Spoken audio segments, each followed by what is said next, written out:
Amaaso ku ggwanga ye program ku BBS Telefina nze Busuulwa kwagaza benjagaliza mu studio nyina Honorable Lydia Wanyoto Mutende nyina Honorable Charles Romshana nyina Honorable Tamaguzi Semakula nange wendi abali bukomero malamusiza Benon Fetu ina Masiko Jambo ne Dr. Musa Ntambi comment yo njirabi wano Honorable Rom go adoge na maaso sebo soka kichemali nkulaga mazo okulaga nto okuyingira makerere okwamazima ako kekali akasengejja right naye akasengejja ako nga omwana alina okusoma so isu yali nti oli mwana waani kasita gy'ofubutuka osomye nnyo n'ojja ng'olina oba b something whatever it is ng'osobola okujja ku makerere n'otwala koosi gy'ogenda okutwala kati ng'olutalo luli koosi zino oba zero oba ki medicine n'ebirala. Now, abaana baabo kati kankoze kigamba abayaaye kuzi kyabagamba abayaaye tekyo kirungiko abaana baabo abayaaye abo abali balina obuyinza nga basobola okusalawo ng'abaana baabwe bwe baba bakujja nga koosi gyasobola okufuna ate si gye baagala omanyi nze kati omuzadde nze nsalirawo omwana bw'aba tajjidde ku merit bona merit is EEO.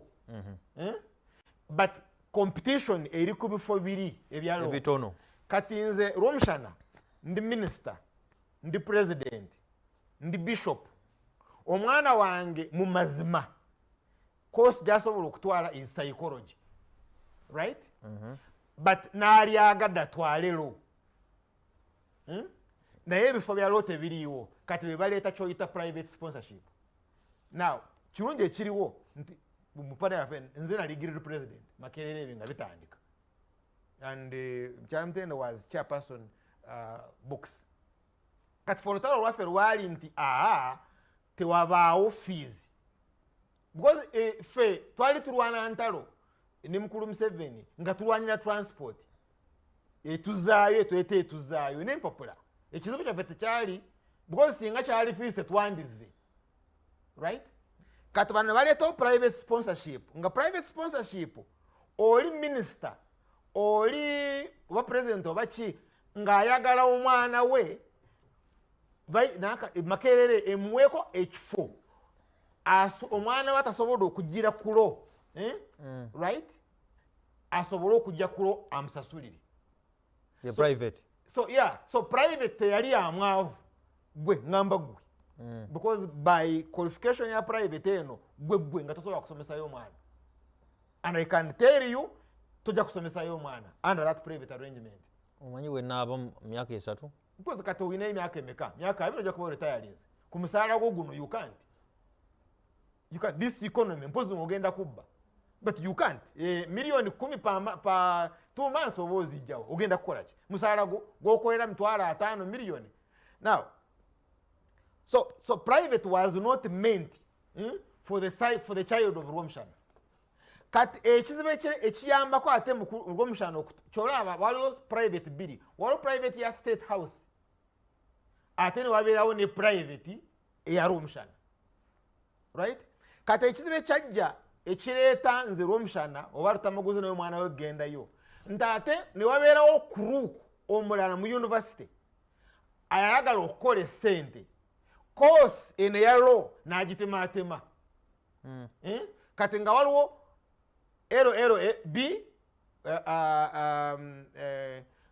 kankoze kigambo kyetubadde twogerako wano BCom Bachelor of Commerce ezaali units mu commerce accounting naye n'agifuula degree procurement yali unit naye ate n'agifuula ki marketing okabyo n'abitematema naye nga bakitematema those crooks are professors sugante basiru they are professors boyitawo banango nga bamanyi nti kyebakola kya busiru tekijja naye okanti tebalina mazima mu bo baagala ssente ne bakitematema so B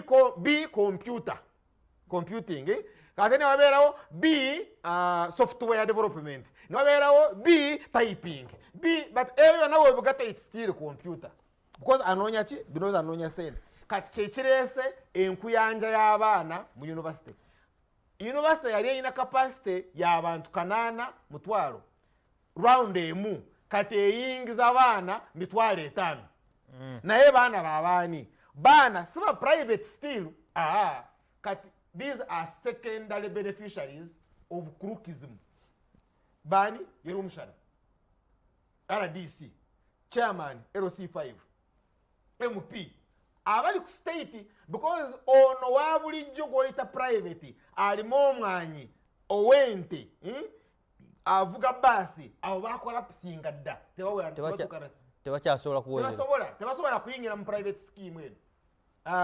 Chobola nze omwana mutwala Kampala parents ne mutwala ng'anwana nnyo akolofayingire government ne kinnema kati bwe kinnema kati nze mutwala ku fees simanyi obonte nkuwulira tegeera chobola wabeerawo traffic jam ng'abaana abantu batwala abaana baabwe mu masomero they pay a lot of money mu nursery ne second ne primary ne secondary basobola okukolofaya kati bwe kirema be batwalayo abaana mu private abalala be bamanyi mukulu Museveni bakusaasira full time full figure abo nabo be bagira mu state house. So kati problem eri Makerere ntinze Rwomshana because kati age yange ayali MP natuzasobola kukomawo ayali CA delegate ayali chairman wa LC5 notadda oyina abaana bana Makerere bakwetaaza bukadde 10 tobusobola. But you manage to take them there. Neka tokola ki? Tobusobola. So abaana bali Makerere who are apprehensive. Bola abayina obusungu abatidde baana ba secondary beneficiaries of Museveni's corruption. Because the private are genuine ya supplying a government temusasura o yakutuka. The private are genuine yo yavuga boda omwana tasobola kumala wo the original senior 4. So ali Makerere is apprehensive. Now katolutalo luliwo njagala olutegeere bulungi nnyo omwana commanding SFC yo yagira ku private sponsorship yali ta qualifying okuja Makerere. Minister owa education oyo yajja sebo nga mu system eri yali tasobola kuja Makerere. I'm giving you the real situation on the ground. Honorable Janet Kataha Museveni ku system eri yali tajja but ajja private eno ngeze ekoze eki NAJ kat commander bano bakamanda bola bade bakamanninga amajago sibe bali ba original mutende ne baro bishara that type baba doyogera ko abasali wanaba be bana bagira private sponsorship ya state house naye bakamandinga bana bodala be betise mundu bebo abali basobola okujja Makerere naye tebasobola kujja because bali tebalina sente right system yabakuba kati ne bajoininga amaje tebajoininga amaje na police because bali babyagala mbera bajoininga Rwambera and that is very dangerous. Kati abakamandinga is a secondary beneficiary of corruption mbaba abayine mundu kati nebuza bano bana type ki se lwetalo liriwo nti bana abaana abakuse bana ba Rwomshana abakuse bagenda kulwana n'abasirikale abandi agadde bajja ku university chobola balwana busungu bungi nti singa wabaddewo chance ona ine mundu yande badda toli ero balaba. Yes, ye problem je tuyina now. So corrupts nti RDC chairman LC5 MP atasobode kukomawo right abaana be they are apprehensive balabe ko privilege tebachayina batide nnyo future. Now a China way solving a problem eyo is that there is collapse of what? Politics. You don't have a leadership eri ku level of 1% of a mean. Challenges a mean zeri ayina Tanzania yagala kumulumba ayina abazungu ayina ebizibu by'abayindi ayina apartheid system singa ayina ekizibu kino twali tugenda kuggwawo. But ekiyamba so ono obufuzi bwoyina bwa full figure sobi bayimbi abo banakatenda ati ngambe kati level eriwo because they are also political.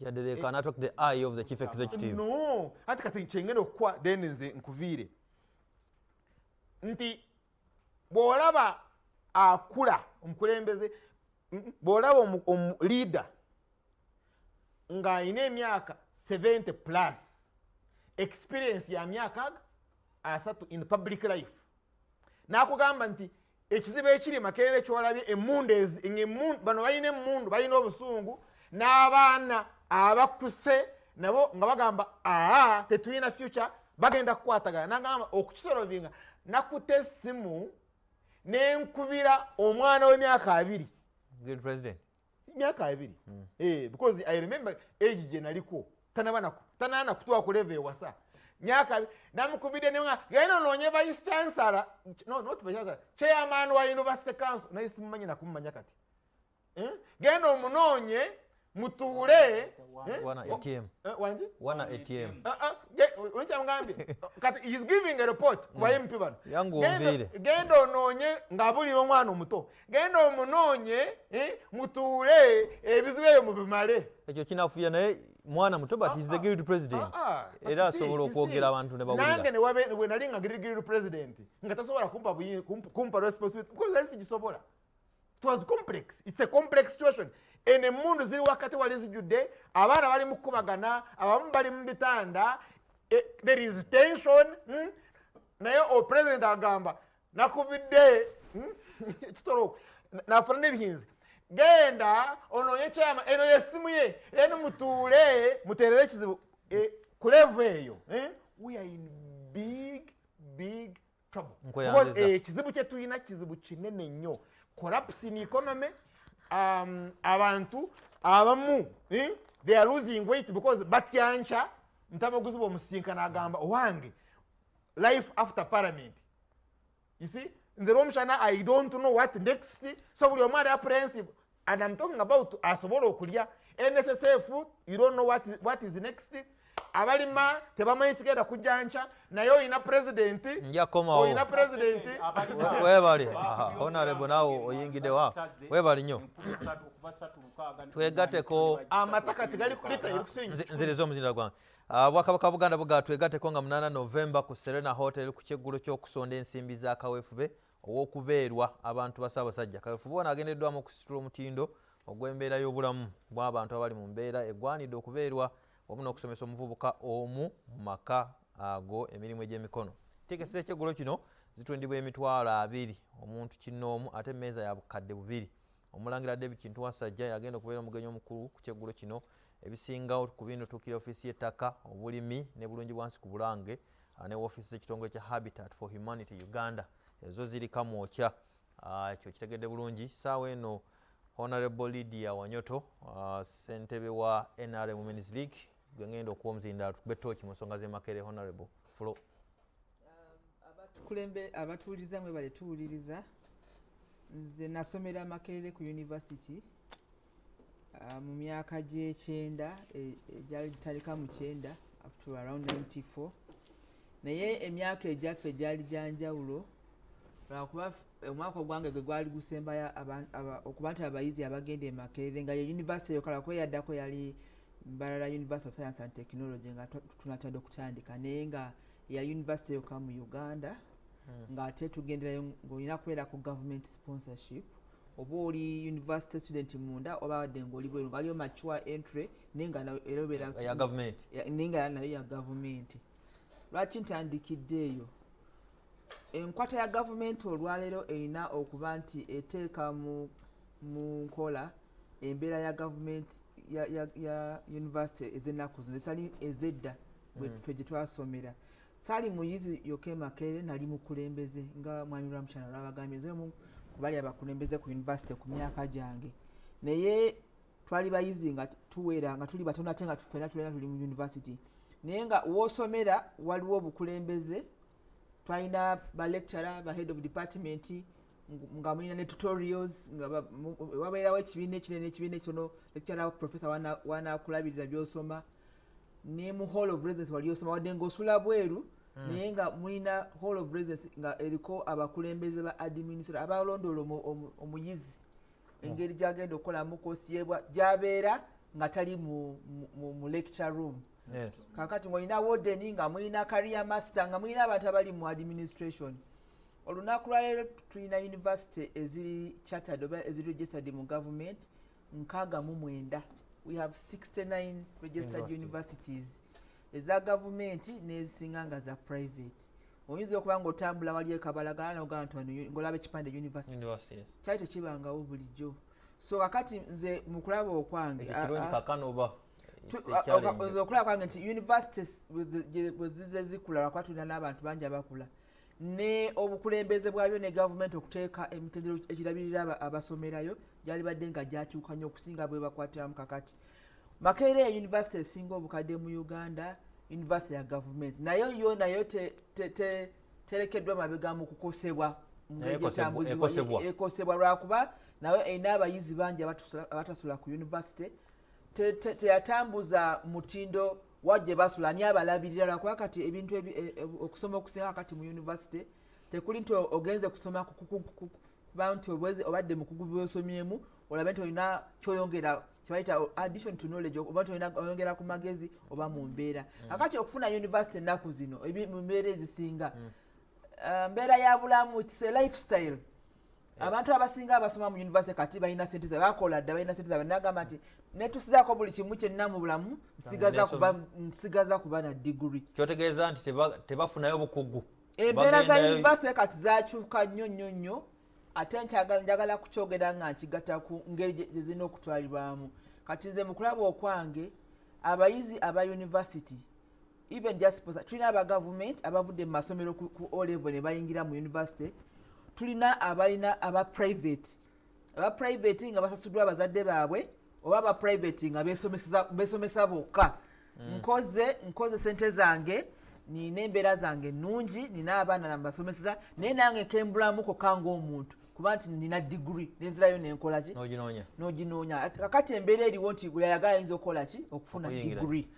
Kakati abo bali awo wali aba district quarter. Honorable kotandikirawo nga nzijewo ensimbi zino. Honorable Warunyoto Mutende yakyagenda mu maaso kanvi mu birango bino katono tugende mu maaso ovaawo.